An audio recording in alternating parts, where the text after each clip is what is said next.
Big ബോസിൻ്റെ car യാത്ര തുടർന്നുകൊണ്ടിരിക്കുകയാണ്. മുന്നിലിരിക്കുന്നവർക്ക് അനീഷ് അധികപ്പറ്റ്, ബാക്കിലിരിക്കുന്നവർക്ക് അനിമോൾ അധികപ്പറ്റ്. ബാക്കിൽ അക്ബറിൻ്റെ വക അനിമോളെ ടോർച്ചർ ചെയ്തുകൊണ്ടിരിക്കുകയാണ് അക്ബർ. അനിമോളെടുത്ത് പറയുന്നു, ഒന്നും പറയാൻ പറ്റത്തില്ല, PR ഇളകും. അപ്പോൾ അനിമോൾ പറഞ്ഞു, ഞാനെന്താ PRനെയും കൊണ്ട് നടക്കുകയാണോ? അത് കഴിയുമ്പോൾ പറയുന്നത് 7 വർഷത്തെ ആടാ ആര്യൻ 7 വർഷമാണ്. അന്നേരം അനിമോൾ പറഞ്ഞു, അതെന്താ 7 വർഷമായി പോയേ? ഞാൻ 12 വർഷമുണ്ട്. ഓ 12ആണോ?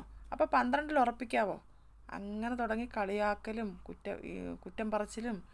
എന്നിട്ട് പിന്നെ പറയുന്നത് എന്താ, അക്ബർ പറയുന്നത്, എടാ അന്നേ ആ നിവിൻ വെള്ളം ഒഴിച്ചിട്ടുണ്ടല്ലോ ബെഡിൽ, ആ വെള്ളം ഒഴിച്ച ദിവസം അവിടെ എത്രയോ ബെഡ് കിടന്ന്, പക്ഷേ ആ ആൾ ഇത്ര കഷ്ടപ്പെട്ടിട്ടാണെന്നറിയോ അവിടെ പോയി കിടന്നത്. അന്നേരം എന്താ ഇത്രയും കഷ്ടപ്പെടുന്നില്ല? അവളെടുത്തോട്ടെടാ കപ്പ്, അവളെടുത്തോട്ടെ, അവൾക്ക് തന്നെ കൊടുക്കണം. ഇത്രയും എഫേർട്ട് ഇടുന്നതല്ലേ, അപ്പോൾ അവൾക്ക് തന്നെ കപ്പ് കൊടുക്കണമെന്നാണ് എൻ്റെ ഒരു അഭിപ്രായം. അതാ ആര്യനോടെന്നുള്ള രീതിയിലാണ് പറയുന്നത്.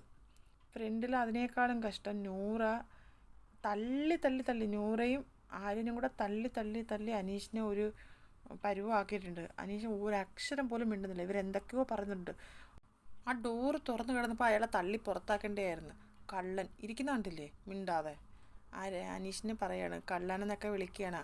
അനീഷ് ഒന്നും മിണ്ടുന്നില്ല. അനിമോള് ബാക്കിൽ അക്ബർ പറഞ്ഞതിൻ്റെ മറുപടി പറഞ്ഞു. എന്നാൽ അക്ബർ ഒരുപാട് പറയുമ്പം അനിമോള് സൈലൻ്റാണ്. ആവശ്യത്തിനുള്ള മറുപടി മാത്രമേ അനിമോള് കൊടുക്കുന്നുള്ളൂ. പക്ഷേ അനീഷ് അതും കൊടുക്കുന്നില്ല. എല്ലാം ഇഗ്നോർ ചെയ്തുകൊണ്ടിരിക്കുന്ന ഒരു ഇരിപ്പാണ് അനീഷിൻ്റെ. ഒന്നും കേൾക്കാത്ത കണക്കിരിക്കുകയാണ്. രണ്ടുപേരുടെ അവസ്ഥ വളരെ മോശം. ഇവരെല്ലാവരും ഒരു സെറ്റാണ്. ബാക്കിലിരിക്കുന്നവരും ഫ്രണ്ടിലിരിക്കുന്നവരും എല്ലാം ഒരു സെറ്റ്. ബാക്കിൽ അനിമോൾ ഒറ്റയ്ക്ക്, ഫ്രണ്ടിൽ അനീഷ് ഒറ്റയ്ക്ക്. അതാണ് നടന്നുകൊണ്ടിരിക്കുന്നത് ലൈവിൽ.